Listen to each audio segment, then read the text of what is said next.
एक बच्चे के ऊपर जितना जुल्म हुआ है तो खुदा तो इनको माफ़ नहीं करेगा। इनको सरेआम फांसी पे लटकाया जाए ताकि ये दुनिया के लिए इबरत का निशाना बने। अदालत में पेश होते हैं क्योंकि जुडिशल रिमांड के बाद तो आपको अदालत में 14 दिन बाद पेश करना पड़ता है। कुछ फ्रांसिक की रिपोर्ट्स का वेट था मजीद, इन्होंने वो कुछ सैंपल्स वगैरह लिए थे, उनका इंतज़ार है। तीसरा मुलजम भी गिरफ्तार हुआ अभी तक कि नहीं हुआ? नहीं भाई, वो अभी तक वो गिरफ्तार नहीं हुआ। जागीर समझता था कि ये मेरा तो अपना, जैसे मेरे बाप का घर है, ये बाप की जागीर है, तो मैंने नहीं सोना। वो कहते थे आज तेरी जगह यहाँ पे वॉशरूम के आगे। ले दे के कोई माफ़ी तलाफी का भी कोई इस तरह की भी खबरें आई हैं, कोई दोबारा तो नहीं इस तरह की कोई खबरें हैं? इनके जो वकील हजरात हैं वो ही काफ़ी आजकल सोशल हैं, हर जगह भागे फिर रहे हैं, लेकिन हर जगह उनको मुंह पे खानी पड़ रही है।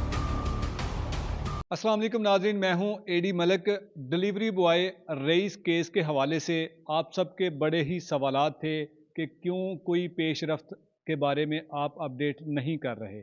उसके बारे में मैंने आपको बता दिया कि मैं उम्रे की सादत के लिए यहाँ पर नहीं था। जैसे वापस आया हूँ, सबसे पहले आज इसी केस के हवाले से बात करेंगे और आपको बताएंगे कि अब तक केस की नवैयत किस तरह की है और कहाँ तक पहुँचा है। मेरे साथ एक बार फिर अली साहब मौजूद हैं, उनसे बात करते हैं कि क्या पेशियाँ हो रही हैं, मुल्ज़मान का जेल ट्रायल में किस तरह का रोना धोना है, उनकी आवाज़ें कहाँ तक जाती हैं, कहाँ तक सुनाई दे रही हैं, किस तरह से चीख चीख कर अब दीवारों को बता रही होगी कि जी रईस किस तरह से हमारे घर में घुसा था, बल्कि घुसा नहीं, रईस को किस तरह से मैंने अपने घर बुलाया, फिर उसके बाद अपने शोहर के साथ, अपने जालिम शोहर के साथ उसको बेदर्दी के साथ तशद्दुद किया, उसको कत्ल किया और उसके बाद आग लगाकर जला दिया।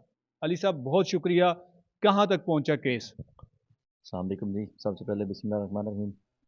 केस की अपडेट अब तक की यही है मेरे भाई के, वो दोनों तो जुडिशल होके जेल जा चुके हैं। ठीक है, अब चीखें तो वो मारते हैं क्योंकि कैद कैद होती है। ठीक है, इवन के हमारे एक्स मिनिस्टर जो थे या वो भी जेल काट कर आए हैं, तो वो भी, उनकी भी चीखें निकल गई कि मुझे निकालो।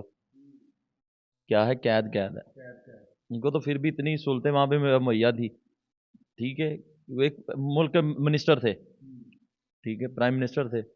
अब आप ये देखें कि ये नॉर्मली कैदी हैं, आम ये कैदी, नॉर्मली कैदी नहीं है, ये बहुत संगीन जुर्म कर चुके हैं। जुर्म कर चुके हैं, वो आपकी बात ठीक है, लेकिन इनके साथ जो बिहेव हो रहा है ना, वो तो एक आम कैदी की तरह वहाँ पे रह रहे हैं। अब इनको वहाँ पे यैश बिशाश तो वहाँ पे है नहीं, ना काम एसी तो है ना हीटर है। ना एसी ना हीटर है वहाँ पे, वॉशरूम के आगे भी सोना पड़ता है आपको।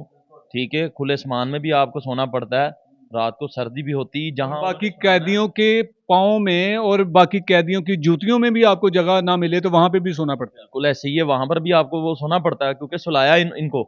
ठीक है, हाँ जी। और स्टार्ट में ये हुआ था कि ये वहां पे ना अपनी बदमाशी दिखा रहा था, मैं पता चला वहां पे ये बदमाशी दिखा रहा था इसकी, फिर उसने ना, उन्होंने बदमाशी निकाली जो वहां की इंतजामिया थी, उस जेल इन्होंने, इंतजामिया। जेल इंतजामिया, उन्होंने इनसे वॉशरूम साफ करवाए। और उसी दिन ना ये इसको, किसकी बात कर रहे हैं आप? ये फरहान की बात कर रहे हैं हम, ये जो जालिम मुर्जम है फरहान, हम उसकी बात कर रहे हैं। वॉशरूम साफ किए हैं? वॉशरूम साफ करवाए, आमना से भी वॉशरूम साफ करवाए उन्होंने, आमना से भी करवाएं? आमना से भी वॉशरूम साफ करवाए गए, हमें पता चला है। ठीक है, ये सारी चीज़ें तो ये वहाँ पे अपने ना वो बड़ी वो जागीर समझता था कि ये मेरा तो अपना, जैसे मेरे बाप का घर है, ये बाप की जागीर है, तो मैंने नहीं सोना। वो कहते थे आज तेरी जगह यहाँ पे वॉशरूम के आगे, वो जो जो जेल इंतजामिया है, इसने कहा जी मैंने नहीं यहाँ पे सोना, मेरी जगह चेंज करो। ठीक है, उसने कहा ये तुझे यहाँ पे सोना पड़ेगा, जगह और तेरी चेंज नहीं हो सकती। कहते मेरी जगह चेंज करो। वहाँ पे उनको ना आंखें शांखें दिखाई, उन्होंने 2 मिनट में पकड़ के ना इसकी तबीयत दुरुस्त कर दी। कहते तेरे बाप की जागीर नहीं है। इन्होंने यही समझा था कि थाने में है, यशी हो रही है हमारी। हाँ जी, और ना तेरे बाप का माल है। ठीक है, ये जेल है। ठीक है, यहाँ पे तुम कैदी हो, और जो तुम खिलौना जुल्म करके आए ना बाहर एक ना हक के साथ, तुम्हें तो इससे भी इबरतनाक जगह पे हमें सुलाना चाहिए। ठीक है, ये फिर तुझे वॉशरूम के आगे सुला रहे हैं। तो उन ये इसने बड़ी वो वहाँ पे फन्ने खानी दिखाई, उन्होंने पकड़ के 2 मिनट में इसकी बदमाशी निकाल दी। इसको वहाँ पे जो चित्तर पड़े ना, तो इसकी सारी अकड़ शकड़ खत्म होगी वहाँ पे। अली भाई, अब ये अदालत में पेश होते हैं क्योंकि जुडिशल रिमांड के बाद तो आपको अदालत में 14 दिन बाद पेश करना पड़ता है। वो भाईजान अभी तक कुछ फ्रांसिक की रिपोर्ट्स का वेट था मजीद, इन्होंने वो कुछ सैंपल्स वगैरह लिए थे, उनका इंतज़ार है। जो आईओ साहब थे तो वो, उनका थोड़ा सा वेट हो रहा है। वो फ्रांसिक की रिपोर्ट्स आएंगी, जैसे चालान इनका जाएगा 302 का, फिर इनको वो जज साहब बुलाएंगे। और इंशाल्लाह हम लोग पहले भी यही कह चुके हैं, पहले दिन से लेके आज तक, कि जितना घिनौना जुल्म किया इन लोगों ने हमारे भाई के साथ, ठीक है, एक बच्चे के ऊपर जितना जुल्म हुआ है, तो खुदा तो इनको माफ़ नहीं करेगा। और हमें अपनी अदलिया के ऊपर इतना यकीन है, भरोसा है, अपनी बिलीव है, तो अदलिया भी इनको कभी नहीं माफ़ करेगी। और हम तो हरगिज़ इनको माफ़ नहीं करेंगे मेरे भाई, ना इस दुनिया में ना उस दुनिया में। हम लोग तो इनको हरगिज़ माफ़ नहीं करने वाले।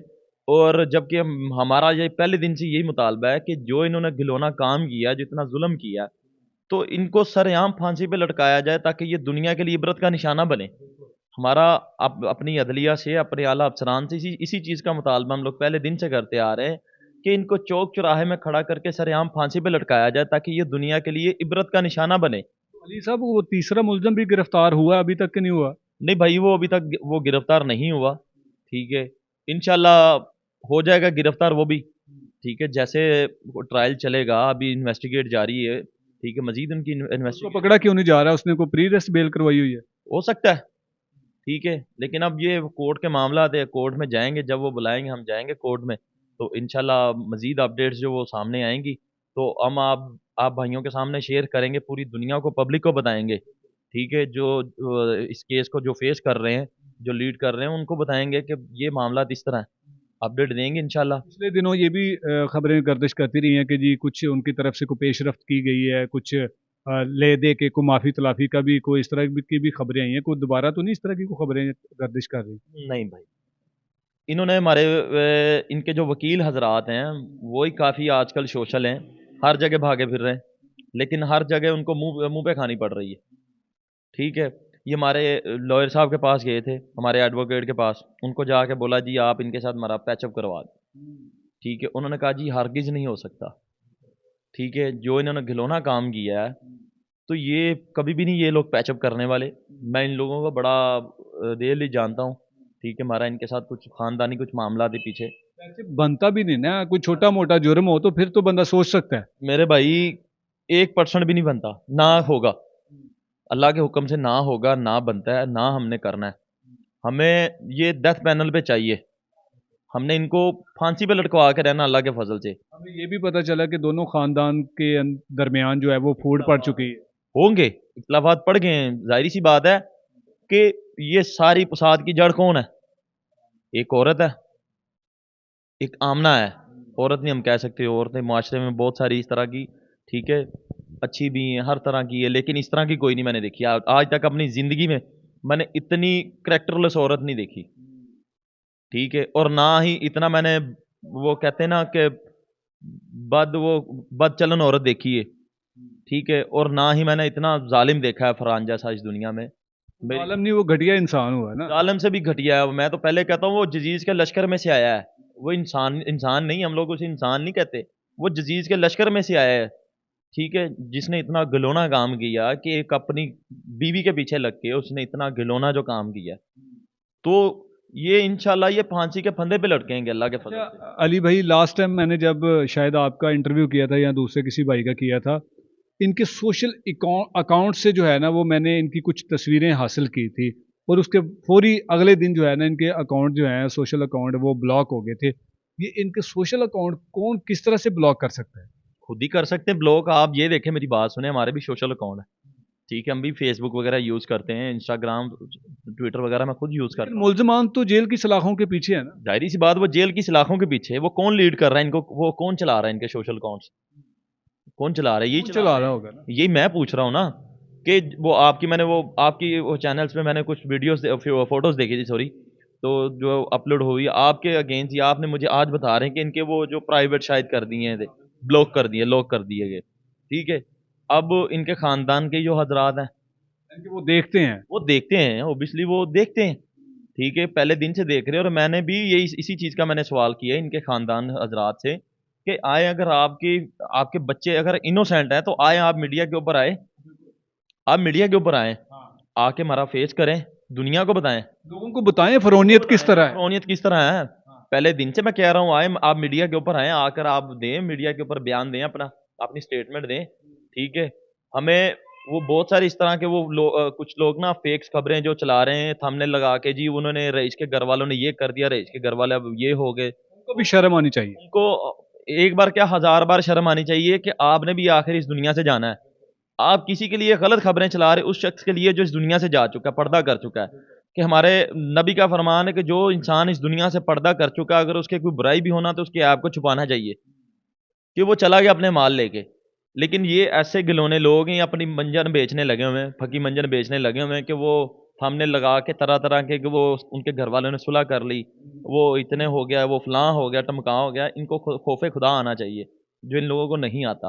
यानी कि आप लोग और आपको देखने वाले सुनने वाले जो भी रईस के साथ हमदर्दी रखते हैं, वो उस लम्हे का इंतज़ार करें कि जल्द से जल्द हम इन मुलजमान को तख्तेदार पर लटकते हुए देखें। इंशाल्लाह इंशाल्लाह ये जाएंगे। जबकि मेरा यही मुतालबा है आज भी कि अपनी अदलिया के ऊपर मेरा ये बहुत सारा भरोसा, हमारे पूरे ख़ानदान का भरोसा है कि हमें अपनी अदलिया इंसाफ देगी, हमारी अदलिया जो है अदालतें इंसाफ देंगी, और इनको चौक चौराहे में खड़ा करके मेरे भाई सरेआम फांसी पे लटकाया जाए, ताकि ये दुनिया के लिए इबरत का निशाना बने। जी बिल्कुल नाज़रीन, आपने अली अली भाई की गुफ्तगू सुनी है और इनका अभी भी वही स्टांस है कि हम इन मुलजमान का पीछा करेंगे, हम इन मुलजमान को तख्तेदार तक लटकते हुए वहाँ तक पहुँचा कर फिर ही दम लेंगे। लेकिन यकीनन इन मुलजमान के खिलाफ इससे कम सज़ा कोई हो नहीं सकती। अगर आप लोग भी अपना मौक़िफ़ देना चाहते हैं, अगर आप लोगों के अंदर थोड़ी सी भी इंसानियत है कि आपके बच्चों ने कोई गलती कर दी है, तो आप लोग कुछ कहना चाहते हैं, तो यकीनन मेरा प्लेटफॉर्म हाजिर है, मैं आपका भी मौक़िफ़ लूँगा। उम्मीद करता हूँ कि मुलजमान को जल्द से जल्द सज़ा दी जाएगी और उसके बाद उस मरने वाले, उस शहीद बच्चे को भी इंसाफ मिलेगा। हम ज़रूर आपके साथ लम्हा ब लम्हा हर तरह की खबर से आपको बाखबर रखेंगे, क्योंकि खबर से बाखबर रहना आपका हक है। इसी के साथ इजाज़त चाहूँगा। अल्लाह ने के बाद।